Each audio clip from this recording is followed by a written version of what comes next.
Then pwede ra sa iyang kanang sachet nga kuan butangan mo siya kanang tubig. Kay pwede kay siya ispiso ang kuan powder. Then ang katong imong gilinang nga tubig, pwede ra mo siya butang dira. Then ang nag-add sa day ko og din siya nor cubes kanang Maggi chicken cubes. Pero take note guys, ang half ra ang akong gibutang diha. Okay. Kanang di ko kana na ang taste sa atong chicken curry ba marag overwhelming ra kayo. So half ra ang akong gigamit na cubes. Then nag-add ko a little black pepper. So gamay ra jud kay guys para medyo na siya spice. Kaya dili mo na makahang atong red bell pepper. Pero atong sana siya sige sal. So ako na rin hindi ko kay tanan guys. So as you can see ang atong carrots ang atong potatoes dira nahumok na siya. See that? Nahumok na siya and as well as ang atong curry sauce, chicken curry sauce kay ni-thicken na siya. So well mixed na siya tanan and ready to eat na. So magukad na ko guys. Kay luto na siya. See? So ready for lunch na guys. Humot na kayo ang atong sudan.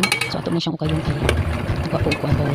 Okay. Magukad na ta guys and panako na ta. Okay, luto na ang atong chicken curry. Oh, lapot na kayo ang yahang sauce, ang yahang sabaw. So, okay na guys. Mga una ta, duman ta ninyo og lunch. Sige guys, maura na siya. Thank you for watching. Bye-bye.